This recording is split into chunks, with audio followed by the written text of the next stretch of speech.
it's been around forever.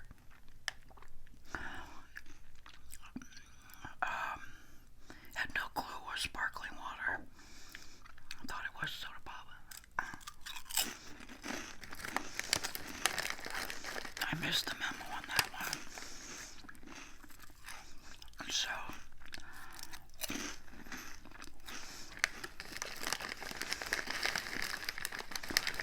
in YouTube gossip,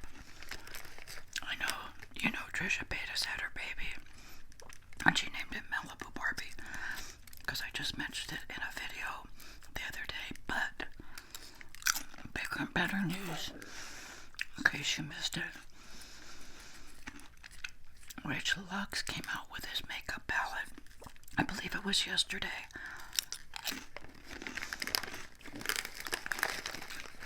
Cute little palette, very reasonably priced. I believe $38.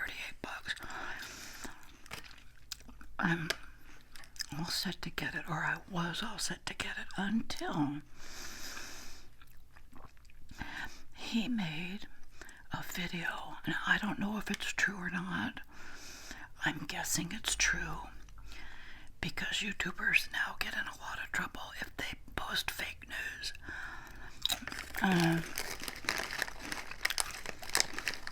Trisha Paytas was having her baby. I guess when she was under sedation, she had to have an emergency C-section.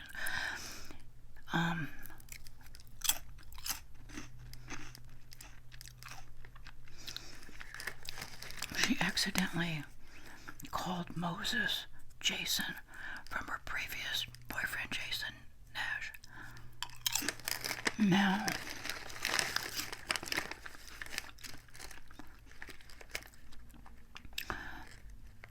I don't think that was nice for Rich Lux to post that.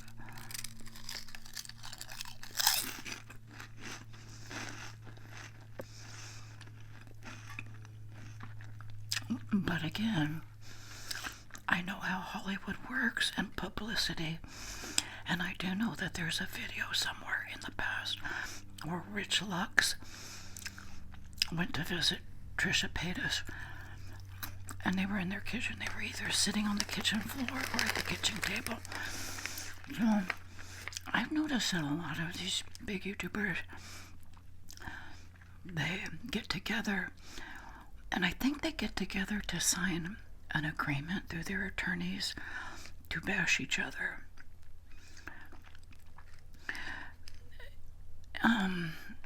I remember, what's the lady's name?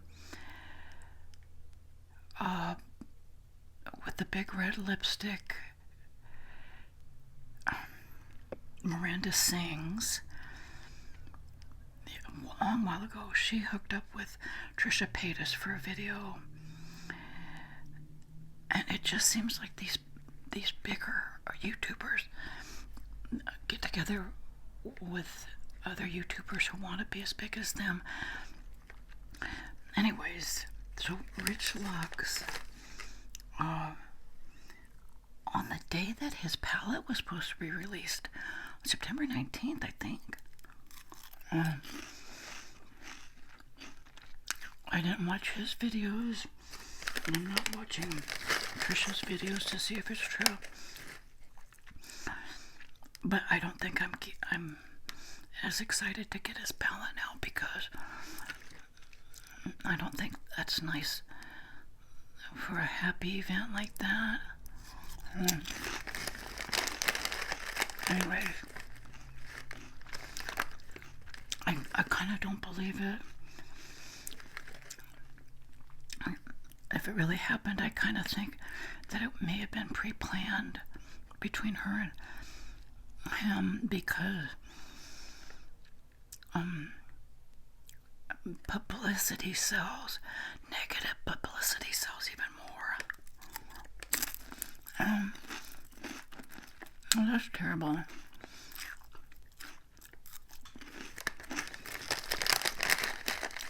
Well, there's that.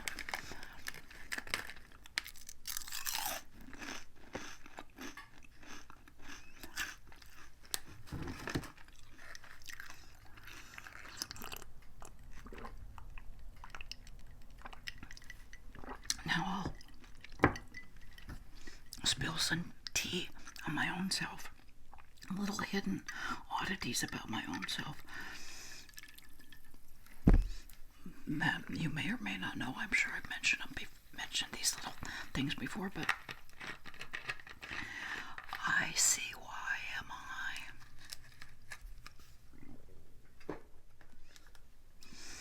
You know,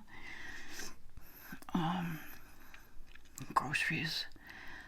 When I get groceries and I stage them in the pantry or wherever they go, do you know I always put them upside down?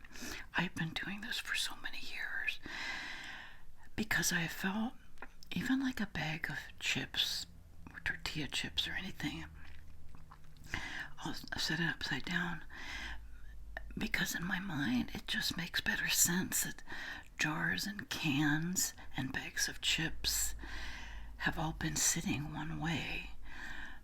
But if you tilt the can or you tilt the jar or the bag upside down, you're going to get a better tasting or a better mixed food item.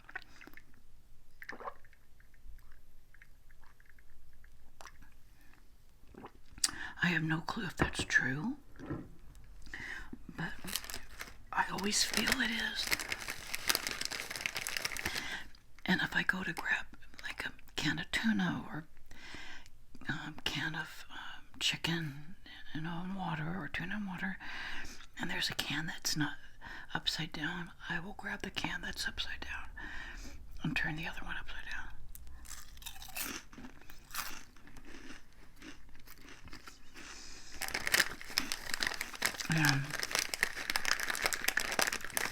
The other thing, I'm really kind of obsessed with keeping the toilet lid down.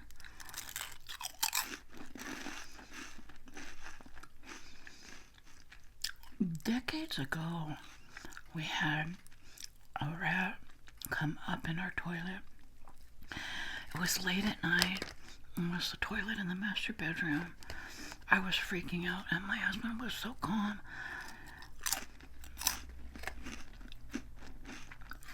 As if to say, this happened all the time. I was freaking out, thinking the rat fell in the toilet. And he tells me there's rats and snakes and the whole 9 yards in the sewer. I don't even know if I went back to sleep that night. It was so upsetting. And so I just, from that moment, decades ago, with the rat, realized, okay, we have to keep the lid shut. So that way, if there is something in there, it's not going to jump out. And then we never know that we have a rat or a snake in the house. And I'm also like, I don't flush anything down the toilet. Gum, food particles. Remember how they used to tell you to flush dead goldfish down the toilet?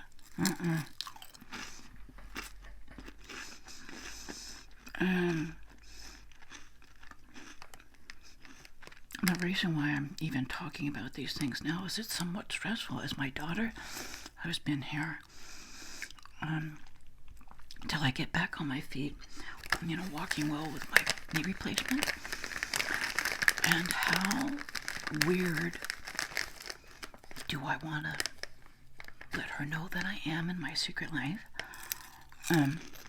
Those two things come to mind, but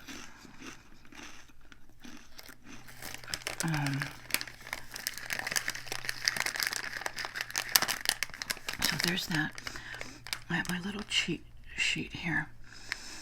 Oh my goodness. The front door. I've told you guys this before. And I still kind of do it. I try to not do it, but I can't help myself.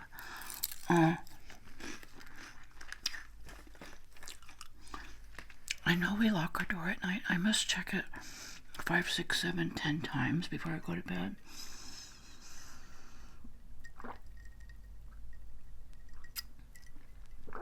And I knew I locked it, so I wasn't checking it because I want to see.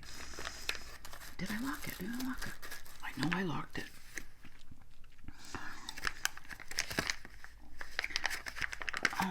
I'm afraid that people are going around. You know how people go around and they try car doors to see what car doors are open. They can break in it. I think they're doing the same thing with doors. Because a lot of people are leaving things unlocked, and it's an easy break-in for them, right? Huh?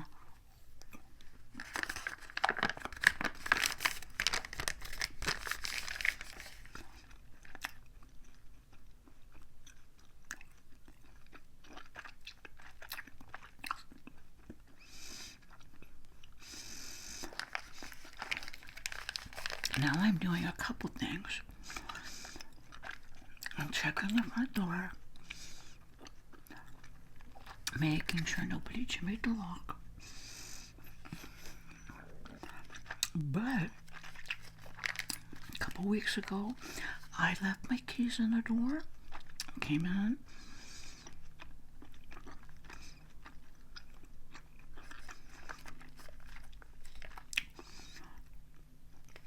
I forgot to take the keys out of the door. I came home a couple months ago. The Instacart lady says, "Oh, by the way, someone left their keys in the front door." It was my daughter. And on there, obviously, we have car keys and house keys.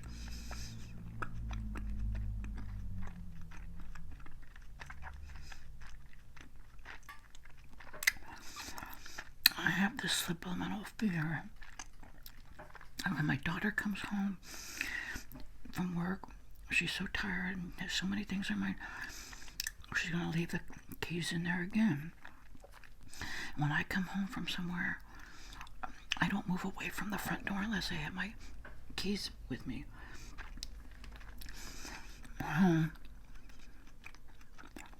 That's a whole another fear when she comes home from work, because I don't want to say, "Are you sure your keys aren't in the door? Where are your keys?" But after a long day of work, you want to be nice. So I've kind of made it my business. Yeah.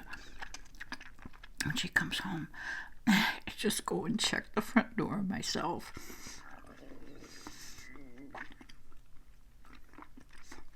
Terrible.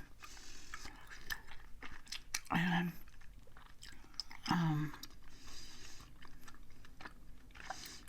so there's that. And ICYMI. In case you missed this, because I certainly did for decades. Apparently, my husband and both my girls, and now even the grandkids, when you brush your teeth at night, there's no eating. You go right from brushing your teeth to no eating to go to bed. Do you know my whole life? And it wasn't just kind of like reminded to me, like I said with my daughter here, how many times she's brushed her teeth at night. And I said, "Oh, want some ice cream? I'll be into something, eating something. No, I just brushed my teeth. No, I just brushed my teeth." I understand the huge health benefit of that. You go to sleep, your teeth are clean, and there's no bacteria in your mouth all night. That is a huge, good habit to have. Even though I know it, I can't do it for the life of me.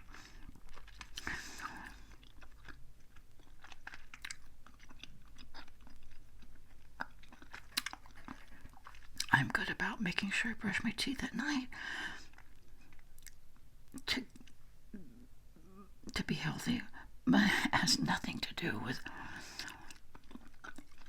me thinking I really should be more healthy. I'm not eating anything. Of course, we know that never happens. I'm always eating something.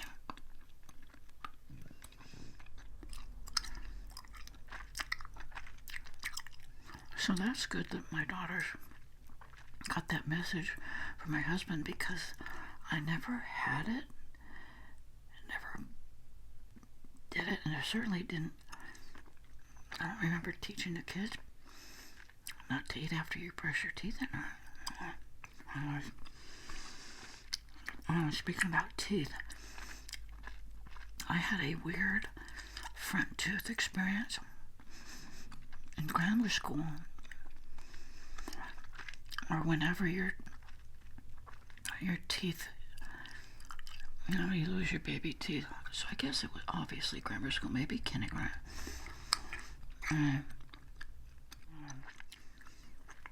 Lost my baby tooth, and another tooth was growing in. And it was really sharp, super, super sharp. And as it was coming in, it was so sharp. My parents were concerned, so we go to the dentist. He says, not to worry, I see a lot of these. It's a dog tooth.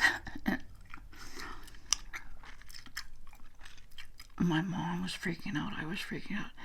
I just casually call it that, because what happens occasionally, you might have a fall or hit your gum hard, and a little sliver of the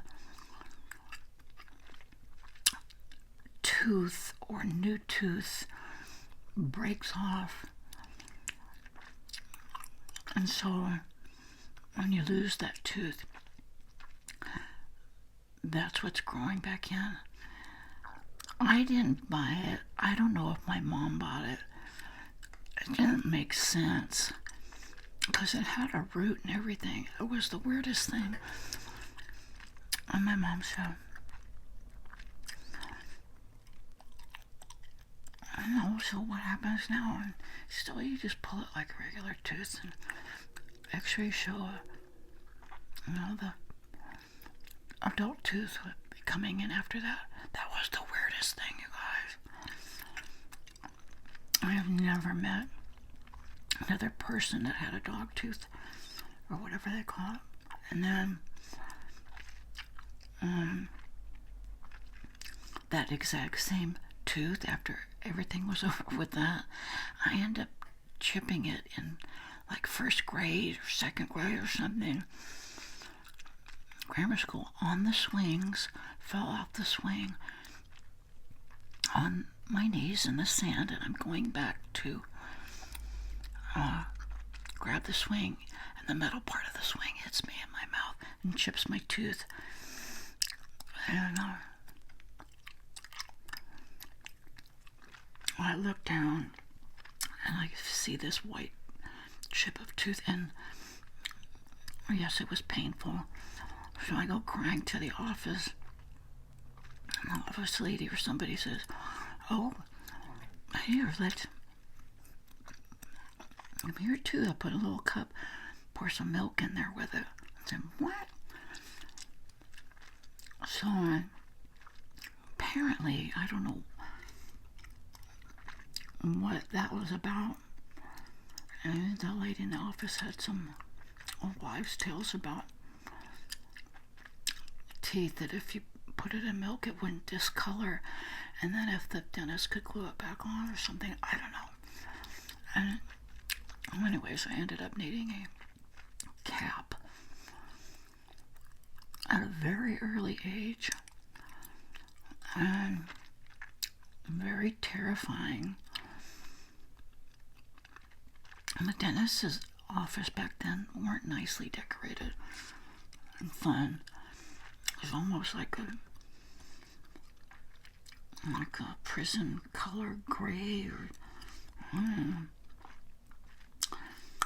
the walls in the dental chair. I remember just feeling terrible and remembering hearing somewhere that think of good things. Think of good things.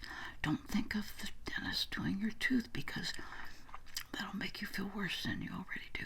So I remember, like, the whole time I was doing that, I kept thinking of Disneyland. I was going through all the fun rides in my mind of Disneyland. And, oh, we're going to go to Disneyland. Can't wait to go to Disneyland. And the bumper cars. And a small world. And that got me through the dentist putting a cap on my front tooth.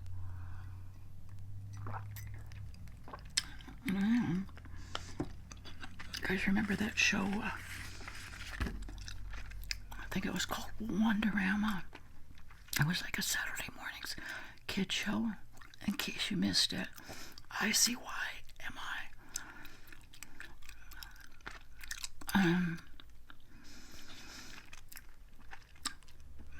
It was such a fun Saturday morning show for kids. Well, there was one time they had somebody on to help kids remember things. And it had to do with assigning a number to whatever you were trying to remember, and assigning a word that rhymed with that, and creating a picture sequence in your mind. Let me tell you, had I not run into that little memory game as a young child, that got me through school. I had a history of, back then, ADD and dyslexia. They didn't treat kids for that, or it wasn't like a known thing. I had a terrible time in school. So, grammar school, junior high, and especially high school, I used it beyond, like when you had to study for a history test or a science something, especially with the end of the class, and they'd have like your final test before you get your report cards,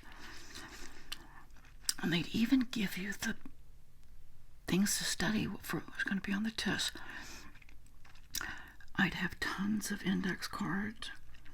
I'd write the question out, and I'd have to assign it a number. For example, like, what year did George Washington die? I would have already assigned like number one to that, since it was the first question in my index file. One son, and I would somehow have to, in my mind's eye, the picture of that, I would have to put whatever year he died, and memorize that number in that little picture thing. So question number 2. Whatever that was. How many feet in a mile? I think there's like 5,000, 5,200 or 5,300 feet. So that'd be question number 2. So that would be assigned number 2. Shoe. 2 rhymes with shoe. And in that picture, I have a story in my head of walking a mile, and I would have that number memorized with the shoe. Can you imagine your whole life having to do that to pass a test? It's a miracle I even graduated from high school. It was so difficult for me. But the other nice thing is I have one daughter, somewhat similar with learning as myself. And I showed her the same thing when she got to be in junior high. She was having a hard time. But I taught her that little sing-song memory thing. And she passed with flying colors. That was terrible. And then my other daughter, the one who's here with me, just like my husband, flip through a book, scan the pages, ready for the test the next day, pass with flying colors. Well, what's up with that?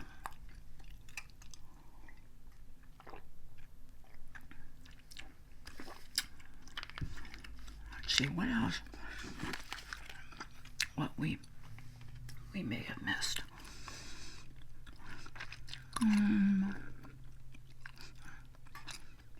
I'll say, I should tell you this. I should have told you this while I was doing the groceries, putting groceries upside down the pantry. I have this little pink, it's like a clip, chips or bags. Clip it with this little thing. I have this sitting here on the counter, so when I close up shop, when I'm done with the video, that thing reminds me to go over to the refrigerator and turn the refrigerator back on.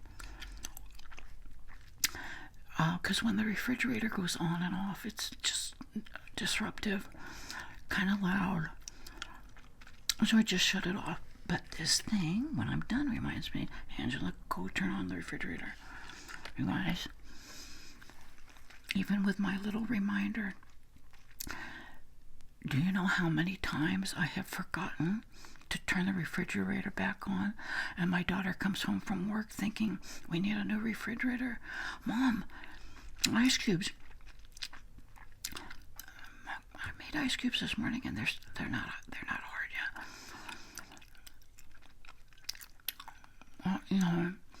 Because when you switch the refrigerator switch, it runs both the freezer and the refrigerator. And one time she didn't tell me. She just started hauling all this stuff out to the garage refrigerator, back and forth, back and forth. And I said, what in the world is going on? We need a new refrigerator. It's not working. So I had to tell her my little thing. If you knew how many cartons of melted ice cream have been trashed, we would try to refreeze them. Some of them don't taste good after you refreeze them. It's just difficult. How many foods with tomato paste or marinara or some touchy food items that have to be careful with, that have been trashed. I'm sure it's in the hundreds of dollars, because I've been doing this same system, I think since the beginning, turning the refrigerator off. I've been doing my channel 15, 16, 7 years, so you can imagine. Then in some of my videos, I'd be so upset. I have my little marker to shut the refrigerator off, and I'll be listening to my video, and I never shut the refrigerator off. I set this reminder out. I didn't do it. ICYMI. In case you missed it. So,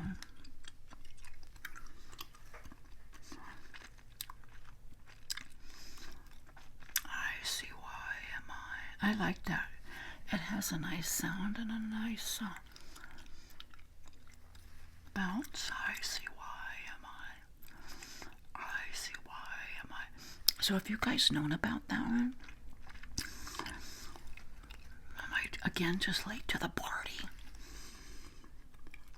ICYMI. I know about FYI, BBL, be back later, and TTYL, talk to you later. DITL, day in the life. LOL.